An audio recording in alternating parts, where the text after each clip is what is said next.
안녕하세요. 저는 응급학과 전문의 닥터 K 김근수입니다. 어저께, 그저께인가요 벌써? 좀 슬픈 소식이 있었는데, 뭐 다 아실 거예요. 어떤 소식인지는. 그 뉴스를 보면서 굉장히 마음이 불편했지만, 그래도 삶은 계속 돼야 되잖아요. 그러니까 뭐 많은 분들께서 이제 그것 때문인지 모르겠지만, 평소에 제가 영어 공부를 하는 걸 아시고, 저한테 물어보시더라고요. 어떻게 영어 공부를 하면 좋겠냐라고 물어보시길래 저는 사실 영어 교육의 전문가는 아니지만 제가 평상시에 제가 공부하는 것들이 있어서 그걸 좀 나누고 싶어가지고 그러니까 제가 하는 방법은 그냥 참고만 하시면 됩니다. 각자 자신에게 맞는 그런 프로그램을 가지고서 하시면 될 것 같고요.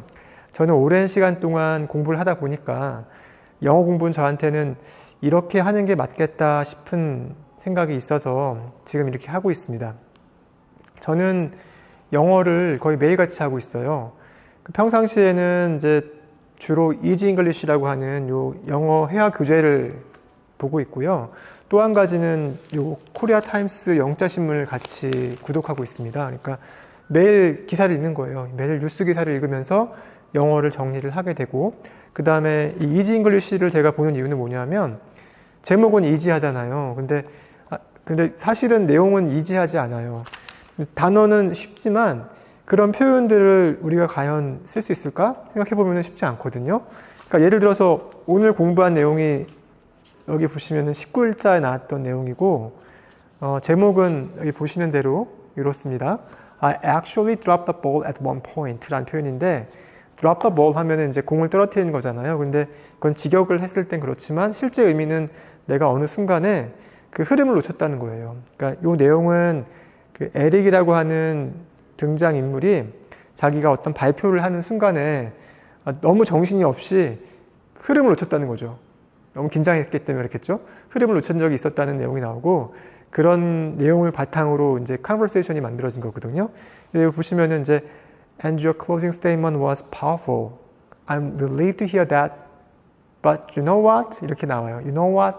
이런 표현들 사실은 영어에서 많이 쓰이잖아요. You know 또는 you know what? 이런 표현들도 들으면 알지만 내가 이런 표현들을 실제로 영어를 할 때 하기가 쉽지 않거든요. 근데 그러려면 이런 표현들을 자연스럽게 쓰려면 자꾸 봐야 돼요. 보고 이제 연습해보고 혼자서 발음하는 것도 해보고 그렇게 해서 몸에 이렇게 체득이 돼야지만이 영어 표현이 나오거든요. 그러니까 여기 보시면은 뭐 그런 유용한 표현이 많이 나와요. My mind went completely blank. 그래가지고 my mind, 내 마음이 went completely blank. 여기서 went가 고의 과거형인데 여기서 went는 어디 가다가 아니죠. went는 어떤 상태를 설명해주는 형용사하고 만나가지고 그러한 상태가 되다는 뜻이에요. 그래서 여기 뒤에도 sentence pattern이라고 하는 이 섹션에 설명이 나오거든요.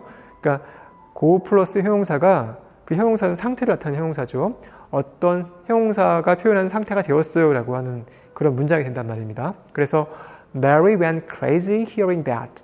또는 My heart went heavy with sadness when I heard the news. 또는 The room went dark when the power went out.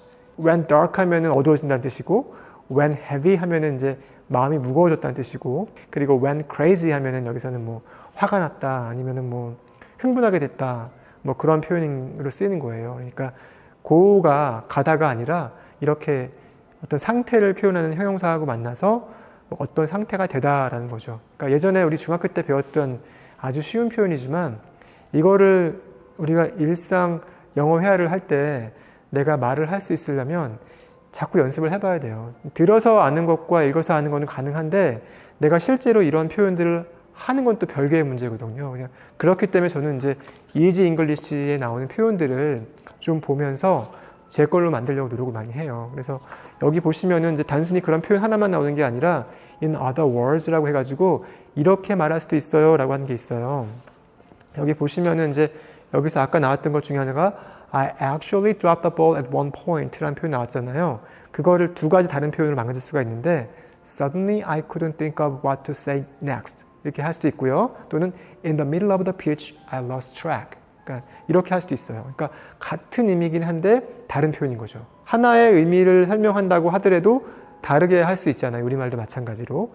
여기도 영어도 마찬가지로 똑같은 내용인 것 같은데 다르게 표현하는 것들, 이런 것들을 하면서 표현을 또 익히는 거예요. 그러니까 이런 다양한 표현들을 하루하루의 영어 공부 안에 같이 할 수 있어요. 그래서 저는 이지 잉글리쉬 하는 걸 좀 추천드리고 싶고요.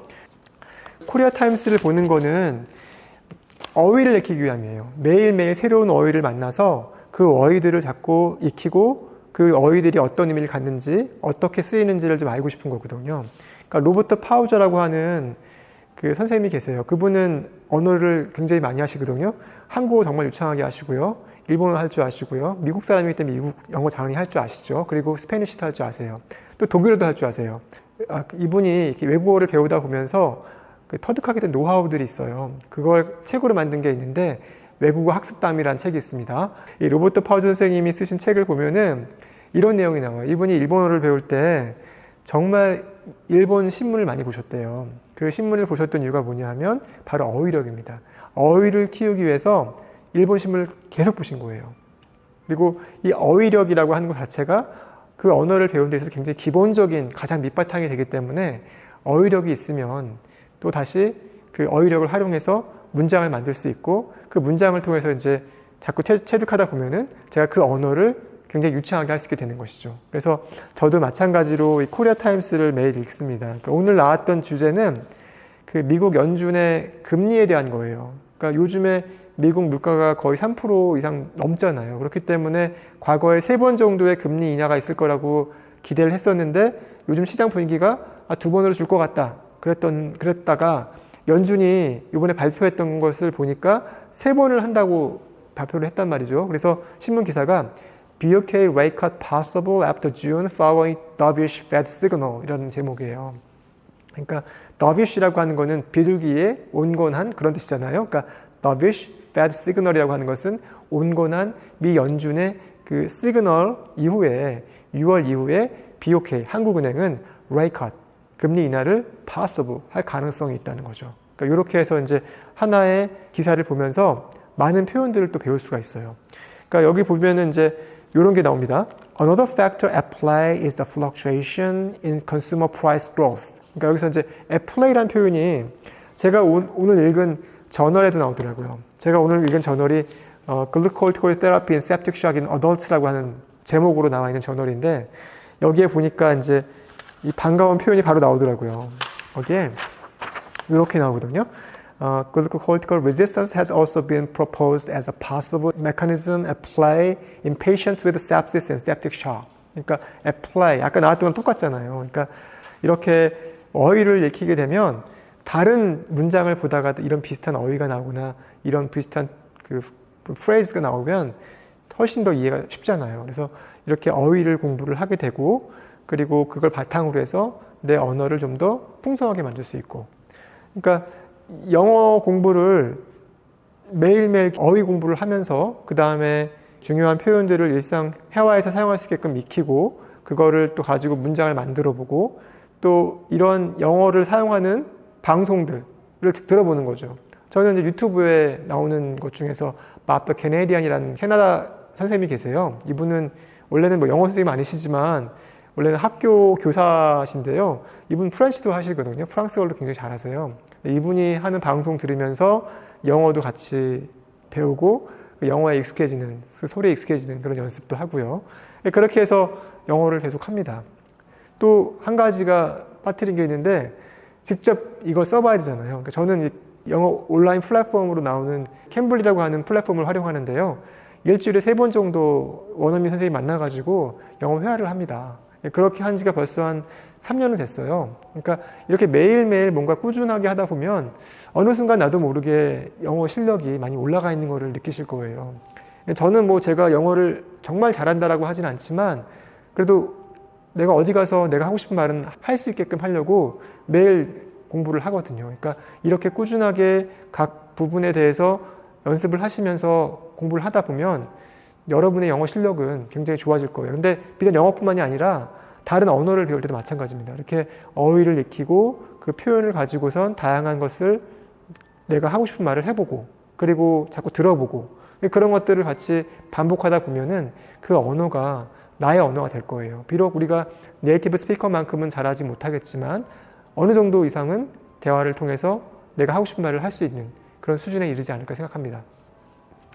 그러니까 뭐든지 다 꾸준하게 하는 게 중요한 것 같습니다. 항상 뭔가 포기하지 않고 꾸준함이 중요한 것 같아요. 그러니까 영어도 그 꾸준함이 굉장히 중요하고요.